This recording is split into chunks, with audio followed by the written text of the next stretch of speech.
कुंडलिनी का स्वरूप एवं प्रयोग। पंडित श्री राम शर्मा आचार्य।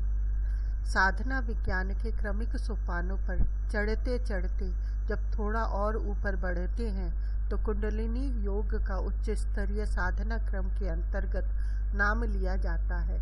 इस साधना विशेष के विषय में जनमानस में बड़े व्यापक स्तर पर भ्रांतियां प्रचलित हैं।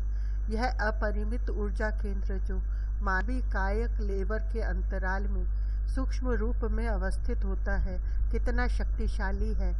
वह विभिन्न साधना प्रक्रियाओं के माध्यम से इस योग साधना को संपादित कर कितनी कुछ सिद्धियां विभूतियां हस्तगत की जा सकती हैं। इस पक्ष पर विस्तृत विवेचन करने से पूर्व इस ध्यान योग की एक प्राथमिक जानकारी ले लेना समीचीन होगा। योग के 84 प्रकार बताए गए हैं, परंतु महत्वपूर्ण उच्च स्तरीय क्रम में गिने जाने योग्य तो मात्र 12 हैं।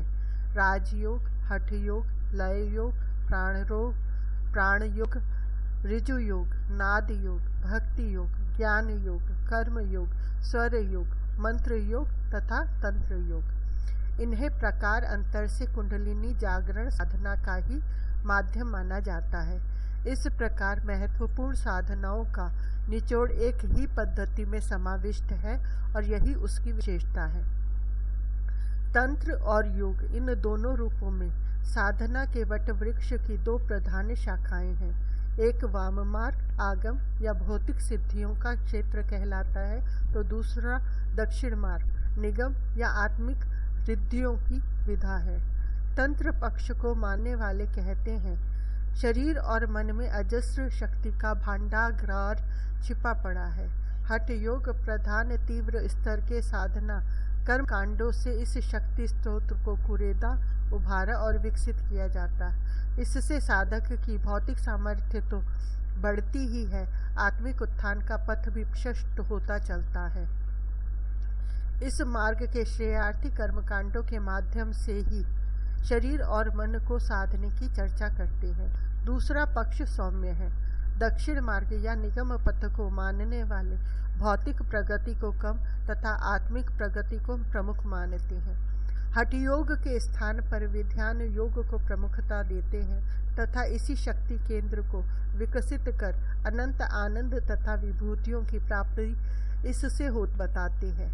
इन दोनों ही मार्गों का समन्वय संतुलन जिस एक साधना पद्धति में है उसका नाम है कुंडलिनी योग। जहाँ ब्रह्म विद्या के पथ पर चलकर लक्ष्य की ओर बढ़ने वालों के प्रसुप्त के जागरण का लक्ष्य इससे सदता है, वहीं तंत्र विज्ञानियों द्वारा इच्छित भौतिक प्रगति की संभावनाएं भी इससे पूरी होती हैं। दोनों पक्षों के समन्वय से बनी यह उच्च स्तरीय योग साधना अपने आप में पूर्ण व समग्र है।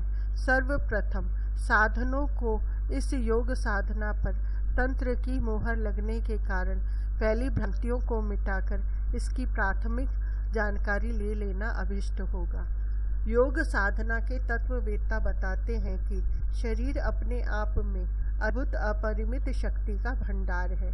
नित्य ही यह ब्राह्मी अनुदान के माध्यम से शक्ति अवशोषित करता तथा उपार्जन योग प्राण शक्ति को पचा व संग्रहित कर शेष वातावरण में छोड़ देता है। उसकी शक्ति जिन प्रयोजनों में अनावश्यक अपव्यय होती रहती है उसे यदि बचा लिया जाए और उसे सही दिशा में नियोजित कर दिया जाए तो साधना का प्रयोजन पूरा हो जाता है। वह प्रस्तुत शक्तियों को उभारना संभव बन पड़ता है। शक्ति ग्रहण का माध्यम तो प्राण आकर्षण प्रक्रिया है जो स्थूल रूप से श्वास प्रक्रिया के माध्यम से, पाचन प्रक्रिया के माध्यम से तथा सूक्ष्म रूप से विचार तरंगों व सूक्ष्म प्राण प्रवाह के रूप में सतत संपादित होती रहती है। शक्ति अपव्यय की जानकारी होना बहुत अनिवार्य है। मनीषी 3 मार्ग बताते हैं जहाँ से सर्वाधिक शक्ति क्षरण होता है। प्रथम तो जीविका उपार्जन के अनेकानेक प्रयोजन जिनमें परिवार का संचालन, सुव्यवस्था, श्रम, नित्य कर्म, जन संपर्क आता है। दूसरा मार्ग जहाँ से शक्ति का सर्वाधिक अपव्यय होता है मानवीय मन है जो पढ़ता है, सोचता है, अनेकानेक आवेगों को जन्म देता है। इंद्रिय भोग से जो शक्ति क्षरण होता है उसका प्रेरणा स्तोत्र भी मन है। शोक, भय, तनाव, अहंता, तृष्णा, आवेश जैसे आवेग मस्तिष्क की ही देन है, जो बहुसंख्यक व्यक्तियों के शक्ति भंडार को खाली कर देते हैं। तीसरा अंतिम अपव्यय छिद्र है शरीर का स्वचालित स्नायु संस्थान। अन्न चाहे बिना हमारे नियंत्रण के जो गतिविधियां शरीर में चलती हैं, रक्त संचार से लेकर रस स्रावों तथा आहार पाचन से लेकर विसर्जन प्रक्रिया तक के मूल में अचेतन मस्तिष्क की गतिविधियों का ही प्राधान्य होता है। ये प्रेरणाएं इतनी तीव्र होती हैं कि इन पर नियंत्रण अन्य सधे मन व साधारण काया वाले मनुष्य से संभव नहीं। चाहते हुए भी शरीर व मन पर नियमन बन नहीं पाता व संग्रहित शक्ति समाप्त होती चली जाती। शरीर, मस्तिष्क व नाड़ी संस्थान ये तीन जीवनी शक्ति उत्सर्जन के केंद्र हैं। अलग अलग जीवधारियों में विशिष्ट अनुपात में इन तीनों से सतत अधोगामी प्रवाह रहता है। मात्र मनुष्य को ही यह विशेषता प्राप्त है कि इन तीनों पर आंशिक नियंत्रण स्थापित कर इस संग्रहित ऊर्जा को विशिष्ट प्रयोजन में लगा सकता है। पानी रोककर बांध बना लेना ही काफी नहीं है, उसे ऊंचाई से नीचे गिराकर शक्तिशाली टरबाइन्स उस प्रवाह से चलाए जाते हैं तो अक्षय विद्युत भंडार उसी साधारण से जल से उफन पड़ता है। शक्तियों के प्रवाह को रोक लेने भर से काम नहीं चलता, उन्हें सुनियोजित करना होता है ताकि अभिष्ट उद्देश्य पूरा हो सके। योग साधना द्वारा यही प्रक्रिया संपादित की जाती है। जहाँ तंत्र मार्ग कहता है कि अचेतन मन नाड़ी संस्थान पर नियंत्रण कर महासर्पिणी कुंडलिनी को जगाया जाए, वहीं दक्षिण मार्ग की मान्यता है कि अचेतन मन पर नियंत्रण तो स्थूल शक्तियों का नियमन पंच भौतिक क्रियाकलापों का संपादन भर है। इससे तो मात्र सांसारिक प्रयोजन पूरे होते हैं, इससे जन्म लेने वाले चमत्कार कौतूहल भर दिखाते हैं, आत्मिक प्रगति की दिशा में सहायक नहीं होते। दक्षिण मार्ग व वाम मार्ग का संतुलन बिठाते हुए कुंडलिनी योग प्रतिपादन करता है कि मौन, ब्रह्मचर्य, उपवास, विश्राम आदि से जहाँ शरीर शक्ति के व्यय को बचा सकते हैं, प्रत्याहार, धारणा, ध्यान, समाधि आदि के द्वारा मन के कारण होने वाले शक्ति शरण को रोका जा सकता है। उसी प्रकार अचेतन नाड़ी संस्थान को सुनियोजित कर ईड़ा, पिंगला, सुषुम्ना के प्रवाहों का नियमन कर कुंडलिनी जागरण का प्रबल पुरुषार्थ संपादित किया जा सकता है। यही शक्ति का वास्तविक सुनियोजन है। जहाँ वाम मार्ग शरीर मन की गतिविधियों को महत्व नहीं देता, वहाँ कुंडलिनी योग संयम जन्य सामर्थ्य प्रसुप्त की जागृति में अचेतन को मोड़ देकर अधोगामी प्रवाह को मोड़ देकर अधोगामी प्रवाह को ऊर्ध्वगामी बनाने की संभावनाओं का उद्घाटन करता है। कुंडलिनी योग की एनाटॉमी का जब जिक्र करते हैं तो यह तथ्य हृदयंगम किया जाना जरूरी है कि अध्यात्म शास्त्र में जहाँ भी शरीर विज्ञान का वर्णन आया है वह विशुद्ध रूप से सूक्ष्म संरचना की विवेचना है। स्थूल काया में तो उसकी प्रतीक छाया ही देखी जा सकती है, उन्हें एक प्रकार का सिंबल भर माना जा सकता है। शरीर विच्छेदन कर यदि षट चक्रों को ढूंढने लगे तो यह प्रयास निराशाप्रद तथा हास्यास्पद होगा। सूक्ष्म विद्युत प्रवाहों को, भंवर चक्रवातों को इन चर्म चक्षुओं से नहीं देखा जा सकता। स्थूल अंगों से तो मात्र उन सूक्ष्म शक्तियों की निकटता का आभास मात्र मिलता है। मानवीय काय सत्ता में दो ध्रुव प्रदेश हैं, जैसे पृथ्वी पर उत्तरी तथा दक्षिणी ध्रुव है। उत्तरी शक्ति केंद्र मस्तिष्क के बीचों बीच स्थित ब्रह्म रंध्र है, तो दक्षिण शक्ति केंद्र जननेन्द्रिय मूल में स्थित मूलाधार। आध्यात्मिक संरचना की दृष्टि से इन दो ऊर्जा केंद्रों का ही सर्वाधिक महत्व है। त्वचा, आंखें, वाणी, उंगलियां व जननेन्द्रियों का बाह्य स्वरूप वे अवयव विशेष है जहाँ से शक्ति धाराएं बाहर की ओर निस्सरित होती है व आसपास के वातावरण को प्रभावित करती है। पृथ्वी पर जो प्राण रूपी जीवन है उसका मूल स्तोत्र है ब्रह्मांड में संव्याप्त चेतना प्रवाह। पृथ्वी भी सांस लेती, अवशोषित करती व छोड़ती है। उत्तरी ध्रुव से जो भी आवश्यक है ग्रहण कर लिया जाता है तथा अवशिष्ट दक्षिणी ध्रुव से होकर अंतरिक्ष में वापस फेंक दिया जाता है। इसी कारण हिमाच्छादित इन ध्रुव प्रदेशों को अत्यंत महत्वपूर्ण माना गया है। वैज्ञानिक शोध की दृष्टि से तो इनकी महत्ता सर्वविदित है ही। यदि यहाँ थोड़ा सा भी हेर फेर होने लगे तो उसका प्रभाव मौसम की प्रतिकूलता के रूप में सारे पृथ्वी के वायुमंडल पर होता है। ठीक इसी प्रकार मानवीय काया के दोनों ध्रुव चेतना क्षेत्र में अपनी भूमिका संपादित करते हैं। इन दोनों ध्रुवों को मिलाने पर सुषुम्ना रूपी जो प्रवाह मेरुदंड क्षेत्र में बनता है वह सारा स्वरूप मिलकर कुंडलिनी शक्ति का सूक्ष्म ढांचा बनाता है। कहा जाता है कि यह शक्ति प्रवाह सर्पिणी की तरह है, जिसकी पूंछ नीचे व फन ऊपर। मल मूत्र छिद्रों के मध्य अवस्थित क्षेत्र, जिसे कूर्म या मूलाधार कहते हैं, एक विलक्षण प्रकार की आत्मा ताड़ित का निवास स्थान है। यह मार्ह सर्पिणी की पूंछ वाला क्षेत्र हुआ। दूसरा सिरा मस्तिष्क के मध्य स्थित ब्रह्मरंध्र है, जहाँ की बनावट इस प्रकार की है मानो एक विद्युत का फव्वारा छूट रहा हो, अथवा एक केंद्र के चारों ओर आरी के छोटे छोटे दांते हो। इसे सहस्र कमल कहते हैं। इसे महासर्पिणी का फणक वाला क्षेत्र कह सकते हैं। इन दोनों के बीच में जो सर्प की काया विद्यमान है वह सुषुम्ना प्रवाह है, जो स्पाइनल कॉर्ड के अंदर सूक्ष्म रूप से विद्यमान है तथा जिसके दोनों ओर ईड़ा व पिंगला रूपी सतत प्रवाह गतिमान है।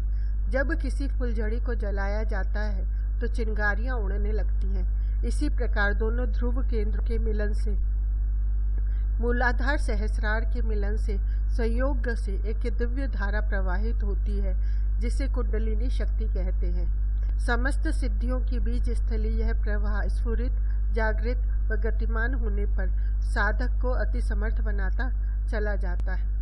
इस विद्युत की तुलना में सारे संसार के बिजली घर जो जड़ विद्युत उत्पन्न करते हैं कहीं सानी नहीं रखते। शरीर का यह कुंडलिनी विद्युत भंडार जड़ और चेतन, भौतिक और आत्मिक दोनों प्रकार की शक्तियों का अलौकिक समन्वित स्वरूप है। मूलाधार केंद्र शरीर के दक्षिणी ध्रुव प्रदेश को अग्नि स्वरूप माना गया है। कुंडलिनी महाशक्ति का परिचय देते हुए कहा गया है कि वह अग्नि कुंड में सुप्त सर्पिणी की तरह पड़ी हुई है। दूसरी ओर उत्तरी ध्रुव सहस्रार चक्र को अमृत कलश कहते हैं। वहां से सतत सोम रस प्रवाहित होने का उल्लेख मिलता है। इस अमृत स्राव का प्रवाह अधोमुखी है। यह कुंडलिनी मूल तक जाता है। कुंडलिनी जागरण का उद्देश्य है प्रसुप्त पड़ी, विष उगल रही, वासना की जलन में तड़प रही सर्पिणी को अमृत रस का पान कराना, उसके प्रवाह को ऊर्ध्वगामी बनाना। इस अलंकारिक चित्रण के पीछे दर्शन यही है कि निरंतर शक्ति अपव्यय के माध्यम से हम जिस प्रवाह को पतनोन्मुख बनाए रखते हैं उसे योग साधना रूपी पुरुषार्थ से हम ऊपर भी उठा सकते हैं। कुंडलिनी के दो छोरों में मूलाधार के साथ कंद शब्द की चर्चा शास्त्रों में होती रहती है। स्थूल शरीर में इसका प्रतिनिधि है सुषुम्ना का निचला सिरा कॉडा इक्वाइना। कॉडा अर्थात घोड़ा मेरुदंड मस्तिष्क से प्रारंभ होकर अंतिम कोशिका तक जाता है। वह वहां समाप्त होकर धागों, फाइबर, फिलामेंट्स का स्वरूप ले लेता है। इन नाड़ी तंतुओं से ही वह विद्युत प्रवाह निकलता है, मूलाधार स्थित चक्र संस्थान बनाता है। यही घोड़े की पूंछ के आकार का अवयव सूक्ष्म शरीर के कंद का प्रतिनिधि कहा जाता है। एनाटॉमी विज्ञान की दृष्टि से यह मल मूत्र छिद्रों का मध्य भाग है। मूलाधार का अर्थ जड़, सहायक, मूलभूत शक्ति, आधार। चूंकि यह सूक्ष्म है इस कारण अदृश्य है। यही प्राण का उद्गम केंद्र है। इसके शरीर रचना विज्ञान के विस्तार में जाने का तो अभी अवसर है भी नहीं। फिर भी इतना कहा जा सकता है कि prostate gland, lumbar sacral plexus, नाड़ी गुच्छक, जननेंद्रिय अंग, सुषुम्ना का निचला हिस्सा कॉडा इक्वाइना तथा जहाँ वहाँ स्थित ऑटोनॉमिक गैंग्लियन मिलकर जो जटिल रचना बनाते हैं वह अपने आप में एक जनरेटर है। यहीं से खुला छोड़ने पर जीवनी शक्ति का अपव्यय तथा निरोध करने पर शक्ति संचय, स्फुरण तथा जागरण की प्रक्रिया होती है, जो विभिन्न ध्यान योग की साधनाओं के संपुट से ऊर्ध्व गमन में परिणत होती है। जीवन शक्ति, उमंगे, क्रिया शक्ति, उत्साह आदि का केंद्र स्थल यही मूलाधार का कंदकुंड है, जहाँ से जाज्वल्यमान ज्योति ऊपर उठती हुई स्वाधिष्ठान, मणिपुरी, नाभि चक्र, हृदय कमल के अनाहत चक्र, विशुद्धि चक्र, भूचक्र, आज्ञा चक्र में विभिन्न रूपों से प्रस्फुटित होती सहस्रार चक्र में पहुँचती है। यहाँ पर रेटिकुलर एक्टिवेटिंग सिस्टम चेतना के लिए उत्तरदायी संस्थान को उत्तेजित कर वह प्रसुप्त पड़े केंद्रों को जगाती है तथा सिद्धियों व रिद्धियों का द्वार खोलती है।